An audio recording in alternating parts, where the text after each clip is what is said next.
अस्सलाम वालेकुम फ्रेंड्स, उम्मीद है आप सब लोग खैरियत से होंगे। FBR ने यानी फेडरल बोर्ड ऑफ रेवेन्यू ने एक नया एलामिया जारी किया है जिसमें टैक्स गुज़ारों को गोशवारे जमा कराने और ATL में शामिल होने के नए फ़वाइद और नुकसानात भी बताए हैं। आइए देखते हैं कि इस एलामिये में क्या कुछ कहा गया है।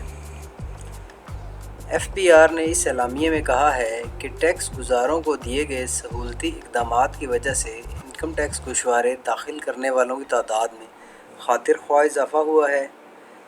FBR ने बताया कि 1 मार्च 2021 के बाद एक्टिव टैक्स पेयर लिस्ट जारी कर दी जाएगी, जिसमें वही लोग शामिल होंगे जिन्होंने टैक्स साल 2020 का गोशवारा जमा करवा दिया होगा और ATL में नाम मौजूद होने की सूरत में बहुत से फ़वाइद हासिल होंगे, जिनमें सबसे काबिल ज़िक्र ये है कि ज़्यादातर माशी मामलात में टैक्स फाइलर से टैक्स विदहोल्ड ही नहीं किया जाएगा। ये एक नया बेनिफिट दिया है FBR ने कि आपको विदहोल्डिंग से बच जाएंगे आप लोग। और इसके अलावा बहुत से दूसरे माशी मामलात में विदहोल्डिंग टैक्स जो है वो नॉन फाइलर्स के मुकाबले में फ़ाइलर्स के लिए आधी रखी जाएगी और टैक्स फाइलर्स टैक्स चोरी की मुमकिना कार्रवाई से भी महफूज रहेंगे।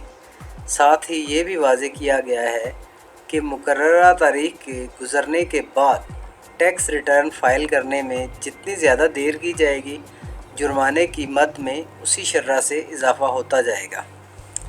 इसके अलावा बताया गया है कि टैक्स ईयर 2020 के लिए इनकम टैक्स गोशवारे वसूल होने में खातिर ख्वाह बेहतरी आई और बताया गया कि दिसंबर 2020 तक 17,68,000 टैक्स गुज़ारों ने इनकम टैक्स गोशवारे दाखिल किए थे और इन गोशवारों के साथ तकरीबन 22 अरब रुपए का टैक्स जमा हुआ था।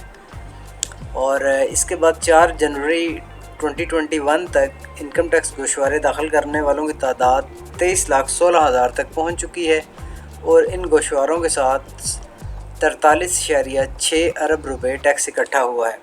और अगर इसका मुकाबला हम पिछले साल इसी अरसा से करें तो उस अरसा में तकरीबन 21,81,000 गोशवारे जमा हुए थे और इनकम टैक्स की मद में 28 अरब रुपए हासिल हुए थे। इस तरह इस साल यानी 2021 में अदाशुदा इनकम टैक्स में 55% इजाफ़ा हुआ है। ये अमर भी काबिल ज़िक्र है कि मुकर्ररा तारीख़ यानी 8 दिसंबर के बाद दाखिल होने वाले गोशवारों की तादाद 5,47,000 के करीब है और इनके साथ जमा होने वाला टैक्स भी तकरीबन 22 अरब रुपए है। FBR ने इसके अलावा ये अपील भी की है कि तमाम टैक्स गुज़ार फ़ौरन अपने इनकम टैक्स गोशवारे जमा कराएं ताकि मार्च के बाद जारी होने वाली ATL में शामिल होकर फ़ायदा उठा सकें। तो ये था FBR का नया एलामिया। तो आप लोग भी अपनी रिटर्न्स टैक्स गोशवारे जो हैं वो जल्द अज जल्द जमा कराएं ताकि जो आप पेनल्टी से बच सकें और जो बेनिफिट्स हैं ATL में शामिल होने के वो हासिल कर सकें। तो थैंक यू, अल्लाह हाफिज़।